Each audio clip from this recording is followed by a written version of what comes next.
Now, here are some of the common ratios for liquidity. So, we have the current ratio, acid test, or quick ratio. So, they're just the same. So, for these two ratios, they are actually the same in the format except that they have different numerators. So, lahi silang numerators. The other one is current assets. The other one is quick assets. So, the quick assets is actually your current assets minus inventories and the prepayments. So, gi-exclude niya ning duha. So, the current assets over current liabilities, that would be the formula for your current ratio, and this tests the short-term debt paying ability. Diba? This is the composition of your working capital. Diba? Your working capital is current asset minus current liability. So, ang mabilin, so mao to'y mabalik nimo sa imuhang business. And this ratio will tell us how much of our current assets can be used to pay every peso of your liability. So, for example, the current ratio is 0.50. 0.50. So, it means that's 0.5 is to 1. Kaya diba, if moingon tag 1 or moingon tag 2, naana siya mo invisible nga denominator nga 1, di ba? Kung sa math na siya. Basta moingon tag 2 over 1, pasabutan na 2 lang gihapon. So kung 0.5 ang current ratio, so that's 0.5 is to 1 or 0.5 over 1. Okay, so what does it mean? So if the current ratio is 0.5 over 1 or 0.5 is to 1, kaya pag ratio kay dapat may is to, di ba? It means that for every 1 peso of the current liability, we have 0.5 or 50 centavos of current asset to pay. So is your current asset enough to pay your liability? If that is your ratio, 0.5 is to 1.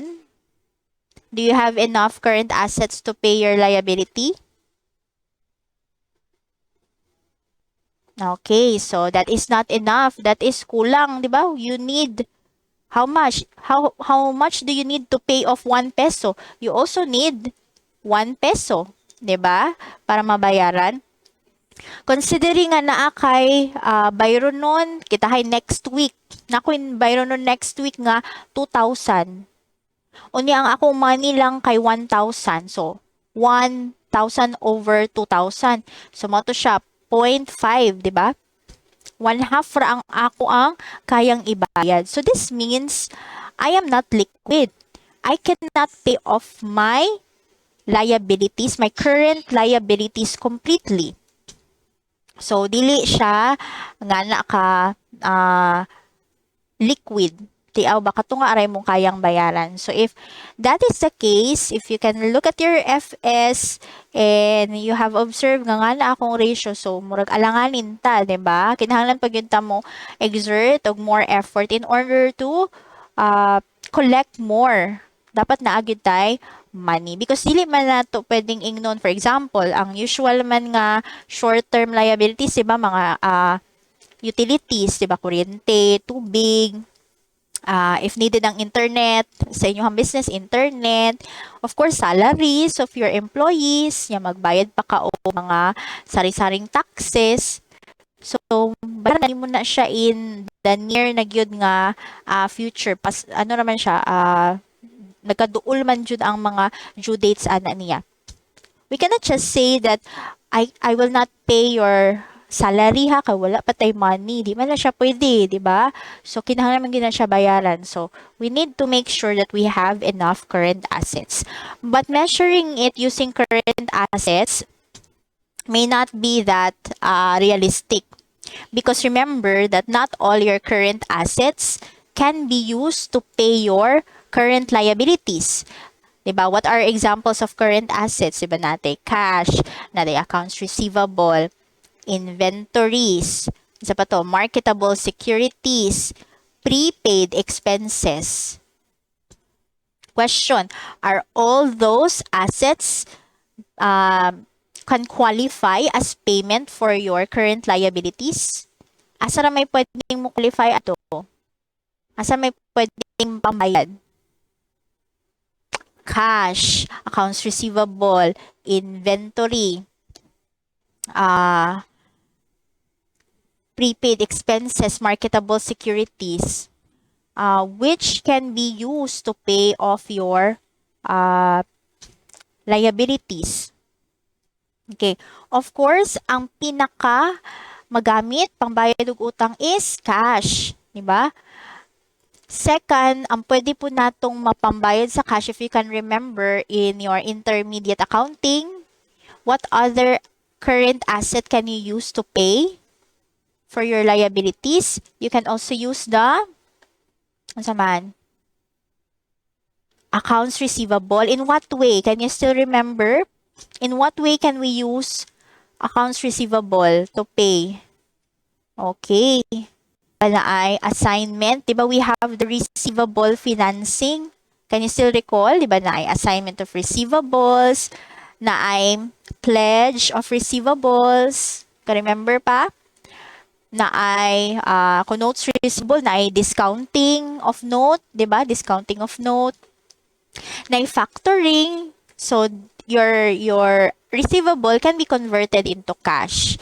And of course, if you don't want to resort to receivable financing, you can take efforts in collecting. Kolektahon dyan mo ang money. So, ang accounts receivable, the next step would be you need to collect it to make it cash.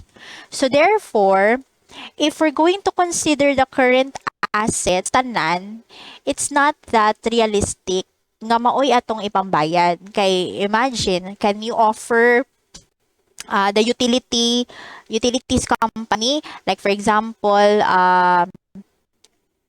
kuryente, can you tell them that I have I have mga sardinas ug mga noodles, pwedeng kani ako ang ibayad sa kuryente? Or imuhang business kay salon, so may imuhang pwedeng ika-offer didto nga pambayad, alang mga gamit nimo imuhang ibayad. So ang imuhang receivables, you can convert that into cash by either resorting to receivable financing, or you can collect it good. Collect mo ang money. Okay. Can you pay using your cash equivalents and marketable securities? They are easily convertible into cash. So as by definition, 'di ba?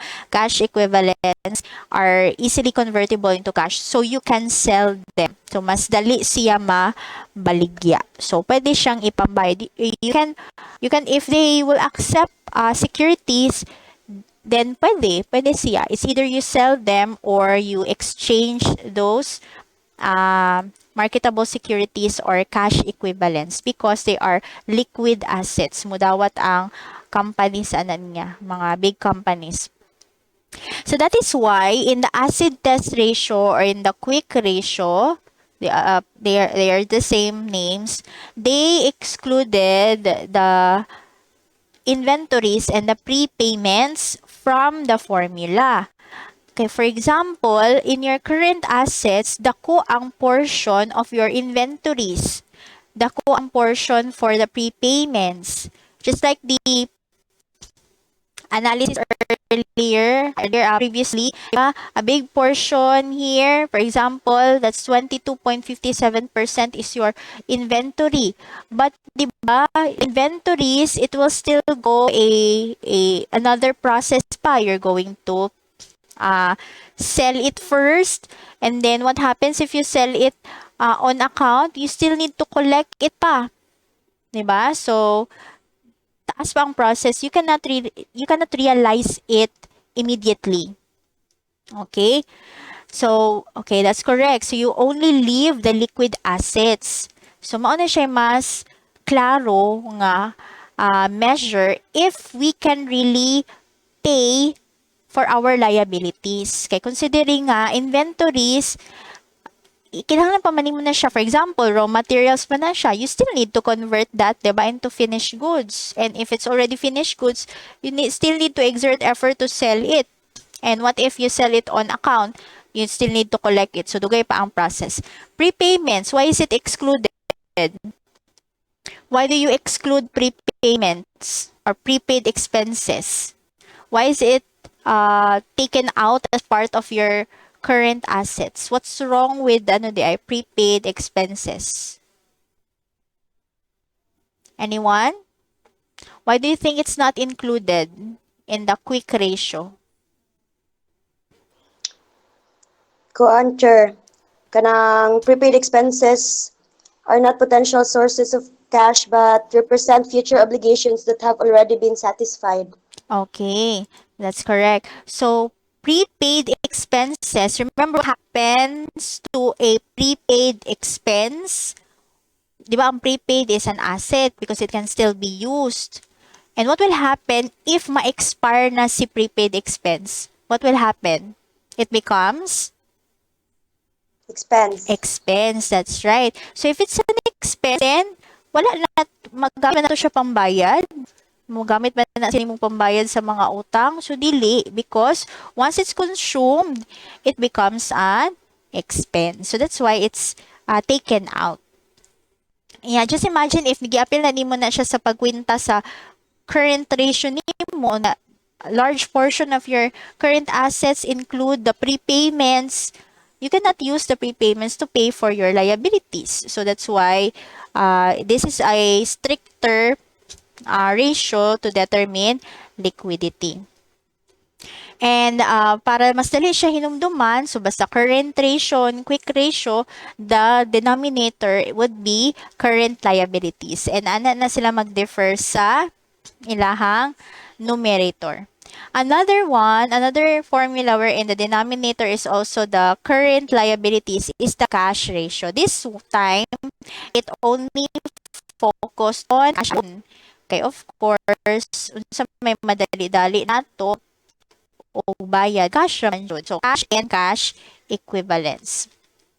So, this is the most conservative. Kaya, of course, you're going to use this man. This is immediate man yun na siya nga pambayad. And the more cash you have, of course, the more liquid your company is. So, there's no ideal figure, but a ratio of at least 0.5 to 1 is usually preferred. So, nga naman, okay ra ang 0.5 ani ma'am, kay cash raman sad ang i-consider ani. Naa pa man po yung receivable. So, kung naa pa yung receivable, unya, 0.5 na daan ang cash to liability. So, safe ang company.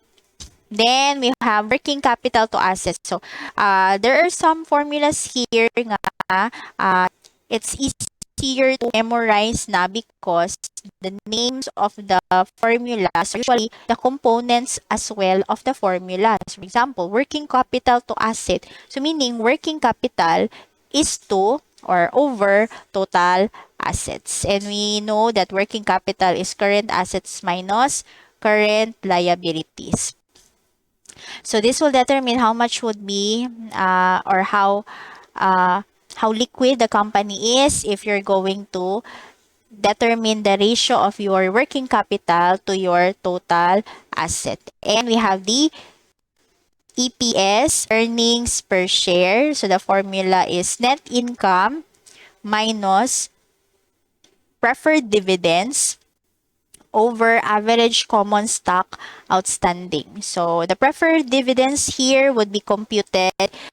First, it is based on the preference rate naman ay percentage ang preference ratio mo nga ito na siya 10% preferred shares or 5% preference shares. So mo to siya nga percentage ang magdetermine sa dividend. Then, of course, we know how to compute net income. Average common stock outstanding, it's in the form of shares. Kay per share man siya, so kaning denominator is the number of shares. So, it is an indicative of ability to pay dividends. It determines how much is the peso return per ordinary share.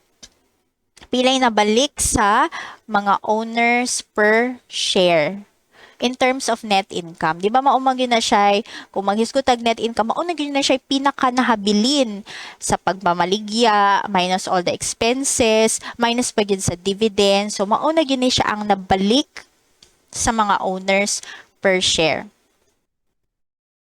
If you like this video, don't forget to click like, subscribe, and hit the notification bell to be updated with the latest video lessons. Thank you for watching.